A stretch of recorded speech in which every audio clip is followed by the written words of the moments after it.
Revelation chapter 18. After these things, I saw another angel coming down from heaven, having great authority, and the earth was illuminated with his glory. And he cried mightily with a loud voice, saying, Babylon the great is fallen, and has become a dwelling place of demons, a prison for every foul spirit, and a cage for every unclean and hated bird. For all the nations have drunk of the wine of the wrath of her fornication. The kings of the earth have committed fornication with her, and the merchants of the earth have become rich through the abundance of her luxury. And I heard another voice from heaven saying, Come out of her, my people, lest you share in her sins, and lest you receive of her plagues. For her sins have reached to heaven, and God has remembered her iniquities. Render to her just as she rendered to you, and repay her double according to her works. In the cup which she has mixed, mix double for her. In the measure that she glorified herself and lived luxuriously, in the same measure give her torment and sorrow. For she says in her heart, I sit as queen, and am no widow, and will not see sorrow. Therefore her plagues will come in one day, death and mourning and famine. And she will be utterly burned with fire, for strong is the Lord God who judges her. The kings of the earth who committed fornication and lived luxuriously with her will weep and lament for her when they see the smoke of her burning, standing at a distance for fear of her torment, saying, Alas, alas, that great city Babylon, that mighty city, for in 1 hour your judgment has come.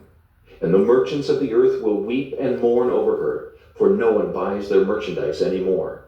Merchandise of gold and silver, precious stones and pearls, fine linen and purple, silk and scarlet, every kind of citron wood, every kind of object of ivory, every kind of object of most precious wood, bronze, iron, and marble, and cinnamon and incense, fragrant oil and frankincense, wine and oil, fine flour and wheat, cattle and sheep, horses and chariots, and bodies and souls of men.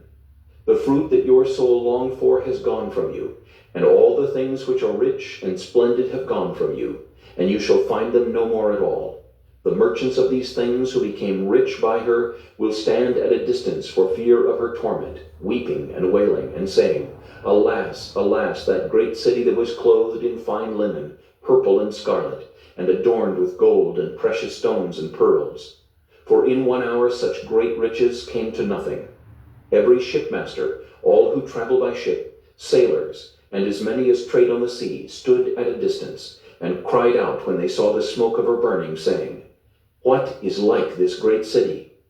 They threw dust on their heads, and cried out, weeping and wailing, and saying, Alas, alas, that great city, in which all who had ships on the sea became rich by her wealth. For in 1 hour she is made desolate. Rejoice over her, O heaven, and you holy apostles and prophets, for God has avenged you on her. Then a mighty angel took up a stone like a great millstone, and threw it into the sea, saying, Thus with violence the great city Babylon shall be thrown down, and shall not be found any more. The sound of harpists, musicians, flutists, and trumpeters shall not be heard in you any more. No craftsman of any craft shall be found in you any more, and the sound of a millstone shall not be heard in you any more. The light of a lamp shall not shine in you any more, and the voice of bridegroom and bride shall not be heard in you any more. For your merchants were the great men of the earth, for by your sorcery all the nations were deceived. And in her was found the blood of prophets and saints, and of all who were slain on the earth.